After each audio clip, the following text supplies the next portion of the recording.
Injil Matius, pasalnya yang ke-11.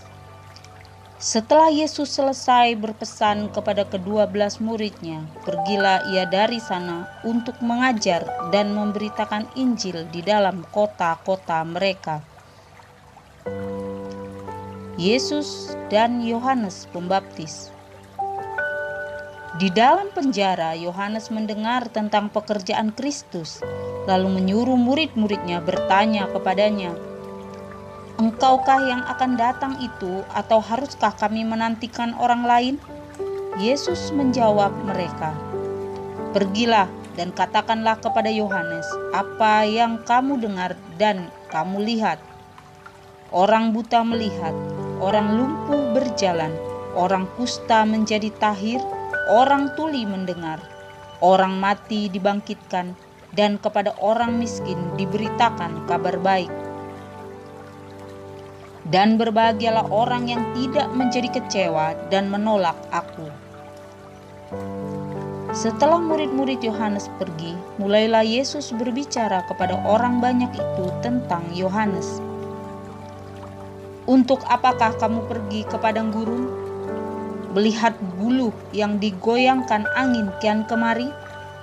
Atau untuk apakah kamu pergi melihat orang yang berpakaian halus?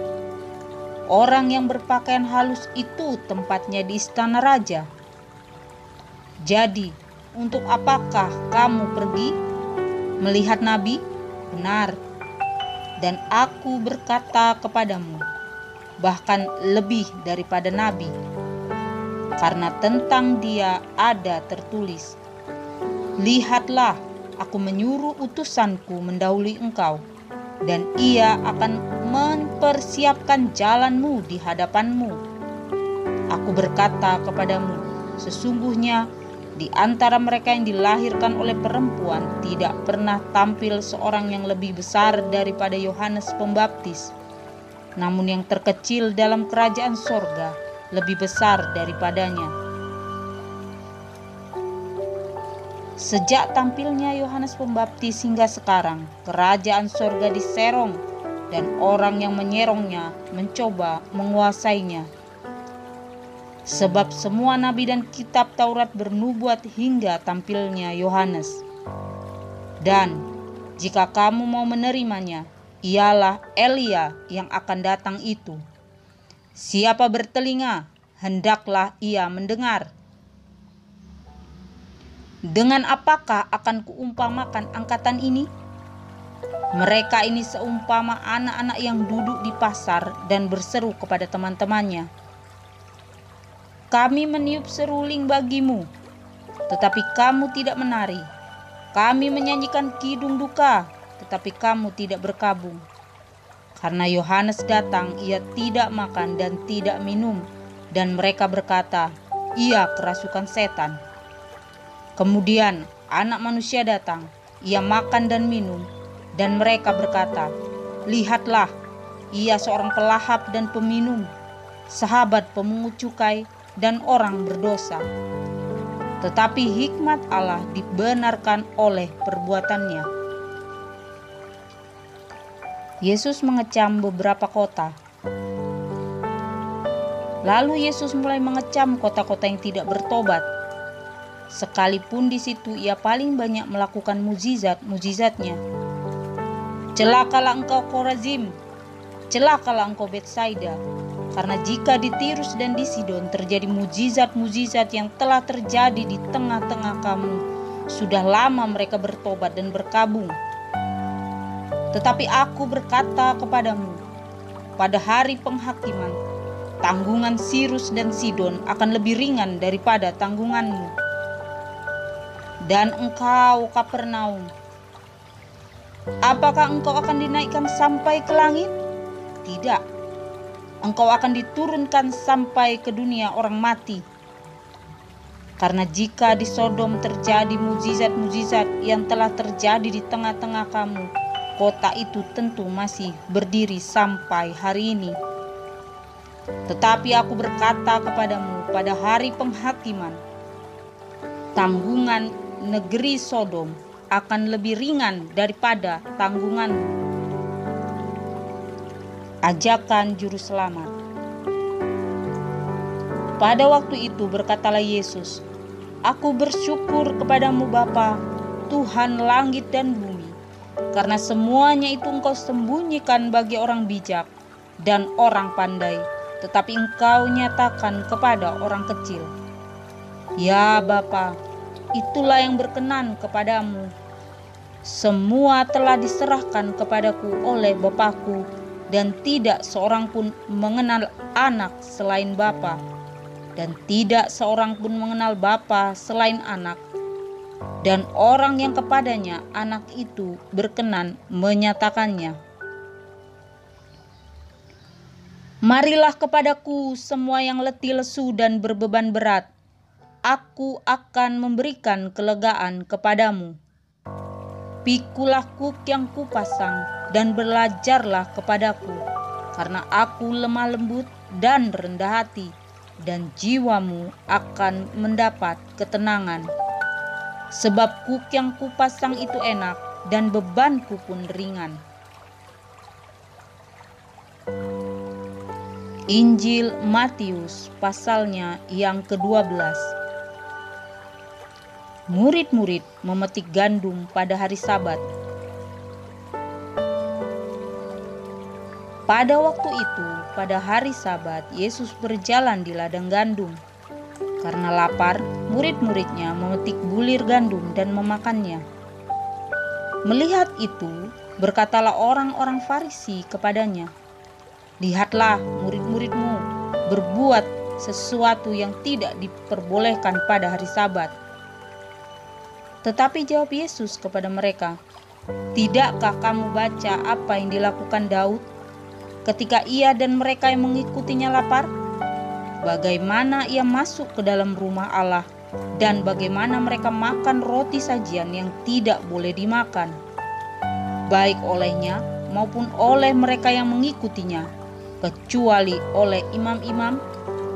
Atau tidakkah kamu baca dalam kitab Taurat bahwa pada hari-hari Sabat imam-imam melanggar hukum Sabat di dalam bait Allah, namun tidak bersalah?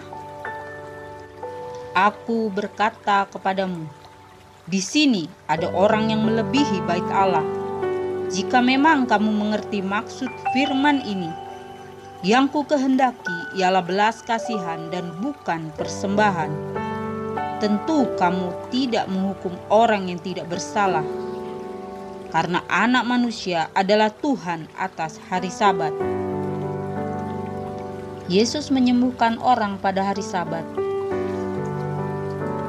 Setelah pergi dari sana, Yesus masuk ke rumah ibadat mereka. Di situ ada seorang yang mati sebelah tangannya. Mereka bertanya kepadanya, "Bolehkah menyembuhkan orang pada hari Sabat?" Maksud mereka ialah supaya dapat mempersalahkan dia. Tetapi Yesus berkata kepada mereka, "Jika seorang dari antara kamu mempunyai seekor domba, dan domba itu jatuh ke dalam lubang pada hari Sabat, tidakkah ia menangkapnya dan mengeluarkannya? Bukankah manusia jauh lebih berharga daripada domba? Karena itu, boleh berbuat baik pada hari Sabat." Lalu kata Yesus kepada orang itu, "Ulurkanlah tanganmu." Dan ia mengulurkannya. Maka pulihlah tangannya itu dan menjadi sehat seperti tangannya yang lain. Lalu keluarlah orang-orang Farisi itu dan bersekongkol untuk membunuh dia. Tetapi Yesus mengetahui maksud mereka, lalu menyingkir dari sana. Yesus, hamba Tuhan. Banyak orang mengikuti Yesus dan ia menyembuhkan mereka semuanya. Ia dengan keras melarang mereka memberitahukan siapa dia, supaya genaplah firman yang disampaikan oleh Nabi Yesaya. "Lihatlah, itu hambaku yang kupilih, yang kukasihi, yang kepadanya jiwaku berkenan. Aku akan menaruh rohku ke atasnya, dan ia akan memaklumkan hukum kepada bangsa-bangsa. Ia tidak akan berbantah dan tidak akan berteriak, dan orang tidak akan mendengar suaranya di jalan-jalan. Buluh yang patah terkulai tidak akan diputuskannya, dan sumbu yang pudar nyalanya tidak akan dipadamkannya, sampai ia menjadikan hukum itu menang. Dan padanyalah bangsa-bangsa akan berharap. Yesus dan Beelzebul. Kemudian dibawalah kepada Yesus seorang yang kerasukan setan. Orang itu buta dan bisu. Lalu Yesus menyembuhkannya sehingga si bisu itu berkata-kata dan melihat. Maka takjublah sekalian orang banyak itu, katanya, "Ia ini agaknya anak Daud." Tetapi ketika orang Farisi mendengarnya, mereka berkata, "Dengan Beelzebul penghulu setan, ia mengusir setan." Tetapi Yesus mengetahui pikiran mereka, lalu berkata kepada mereka, "Setiap kerajaan yang terpecah-pecah pasti binasa, dan setiap kota atau rumah tangga yang terpecah-pecah tidak dapat bertahan. Demikianlah juga kalau iblis mengusir iblis. Ia pun terbagi-bagi dan melawan dirinya sendiri. Bagaimanakah kerajaannya dapat bertahan? Jadi, jika aku mengusir setan dengan kuasa Beelzebul, dengan kuasa siapakah pengikut-pengikutmu mengusirnya?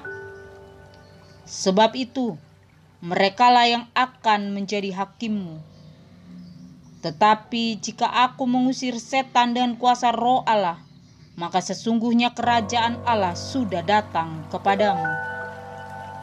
Atau bagaimanakah orang dapat memasuki rumah seorang yang kuat dan merampas harta bendanya apabila tidak diikatnya orang kuat itu? Sesudah diikatnya barulah dapat ia merampok rumah itu.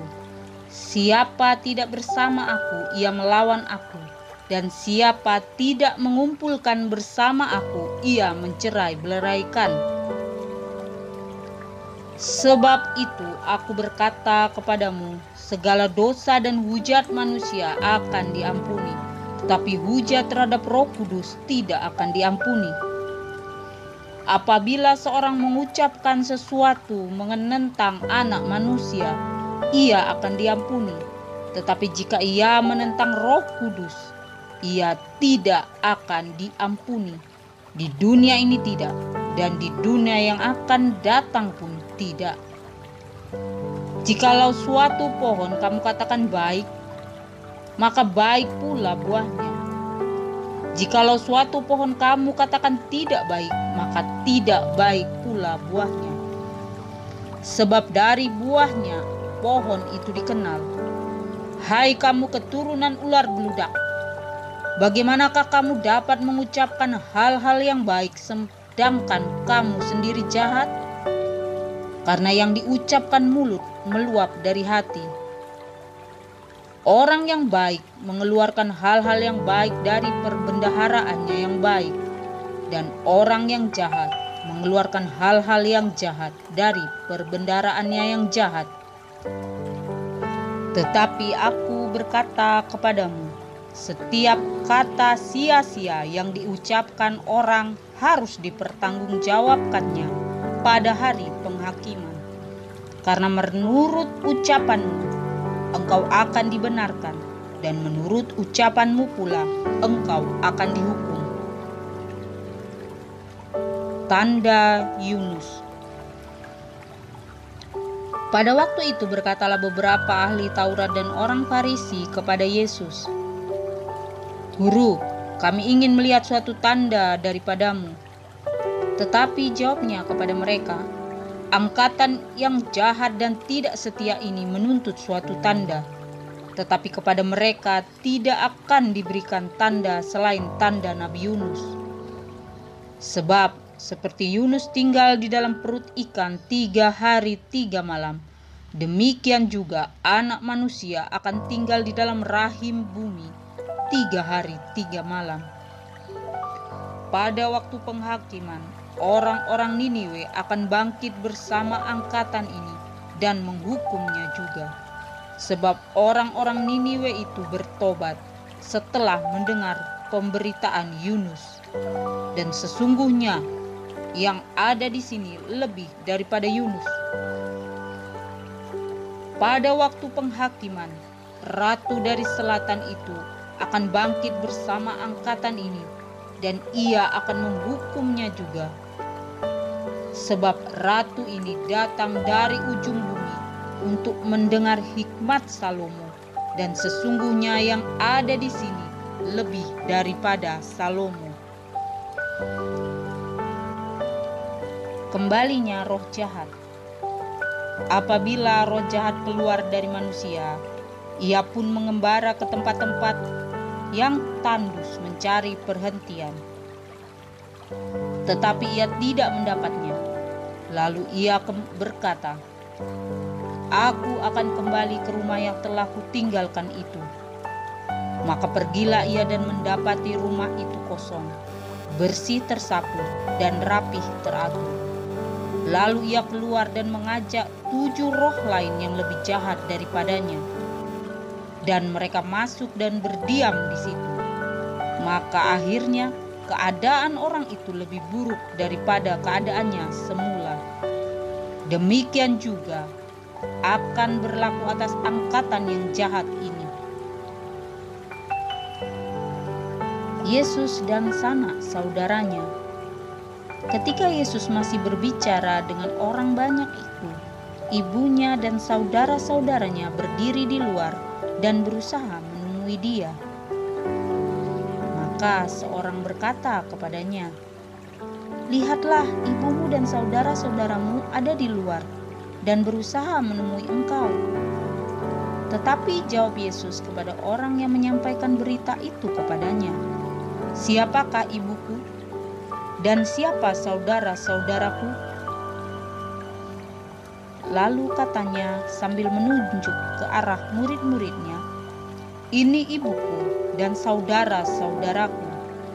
Sebab siapapun yang melakukan kehendak Bapa-Ku di sorga, dialah saudaraku laki-laki, dialah saudaraku perempuan, dialah ibuku."